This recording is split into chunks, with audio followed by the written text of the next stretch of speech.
Hi, I'm Vibharika, and I will be sharing my experience of getting breastfeeding counseling. I actually delivered in a government hospital, and I had chosen a government hospital in central Delhi because, frankly, I trust government doctors much more than private doctors, and to just unnecessarily avoid that fear of getting a C-section done. So I had a normal vaginal delivery, and I during the ANCs, I tried to talk with the doctors, but I was not able to really get specific answers to my queries, like do they follow the golden hour? Because I was highly motivated to breastfeed my baby immediately as soon as she was born. So, but I couldn't really get answers because the doctors are quite busy at that time during the ANC checkups. There's a huge crowd of mothers, and really, frankly, they don't have, they can't really, give as much time as the private doctors give to their patients. So, I was not sure what is going to happen. But I was pleasantly surprised when, as soon as the baby was born, she was put on my chest, and although delayed cord clamping did not happen, but they did keep the baby on my chest. And as soon as she was given a go ahead from the pediatricians, she was then again brought back to me and kept on my chest. But the only thing that I really feel is, at that point of time, I was highly motivated to start breastfeeding the baby, and the baby was showing all signs of alertness. And I already know I was very motivated and sensitized to do it, but there was really no help at that time. All the doctors and the nurses and helpers, everybody just went back as soon as the baby was born. So I, even though I wanted to do it, but I was very fearful, the baby might just slip from my hands or something. So a help at that time, had somebody been there with me, it would have been it would have changed the course of my breastfeeding journey.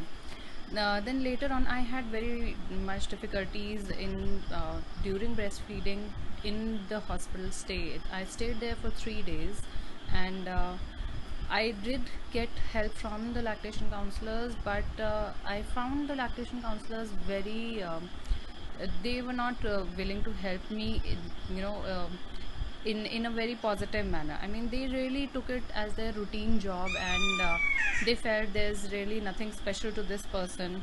They really didn't make it case specific. So not only they were judgmental, they were very negative in the tone in which they spoke to me. And even though I was the only mother there who was so much trying to breastfeed the baby, but because the baby had latching issues, I slowly started developing this. I was, a negative attitude, I could say, you know, uh, because of the behavior of the lactation counselors and the way they talked to me, and they would point to me in between a crowd of people. They pointed at me and saying things like, this is the person who's not able to breastfeed. Oh, you're again here, and things like that. So it really, it was very, I would say, was a very horrific situation for me, because I was desperately trying to do something that I was motivated to do, but I was not getting the right kind of help that I wanted. Uh, from After getting discharged from the hospital, and during the pediatrician visits in the same hospital, the doctors would ask me if I am breastfeeding or not, and they would again give me a whole lecture on why breastfeeding is necessary and why I'm not doing it, instead of focusing on the reason behind why I'm not able to do it. And as soon as I told them that I'm visiting a lactation counselor, another lactation counselor, they they would say, okay, fine. I mean, they really didn't pursue it further because they were really not interested much in that sense. So the other lactation counselor, because I was having a lot of difficulties in the baby's latching, and the baby would just not latch at all, I visited another counselor. Now, this was a private practitioner, um, and she was the exact opposite of what I had experienced in that hospital. She not only gave me practical help, she tried to recognize the signs. She watched the baby. She was so much gentle and reassuring in every way that you feel that you would again gain that confidence to try breastfeeding again, because I had totally lost that that streak that, yeah, in myself, that I want to breastfeed. But she gave value to human emotions. She would, but she never gave me blanket statements like doing, you should start doing breastfeeding, it will happen. She never gave me that. She gave me a step by step plan on how to move forward, why is it not happening, how it's going to happen. And I think she gave me little tips rather than just giving me bookish statements like, the baby should open big mouth, so that only then the baby will feed. She never gave me statements like that.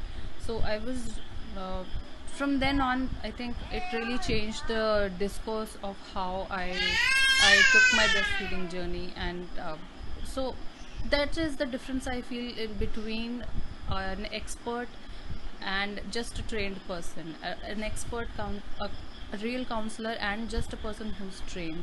So I feel not only training of lactation counselors is important in government hospitals, but at the same time, much more importance should be given to their developing their communication skills, because even say, little statements really hamper the motivation or the positive mind of a mother. And here I was, because I was very much sensitized, but there are mothers who really don't know.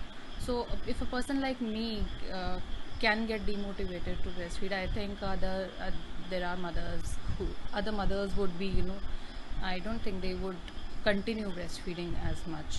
Second thing, another thing that I feel is there is no recontact in a government facility. Like if I want to visit the lactation counselor specifically, there is no facility for that. Whereas if you're visiting a private practitioner, that is definitely a facility. So I think there should be something that where a person can directly meet a lactation counselor rather than going through the route of meeting a pediatrician and then that person referring you.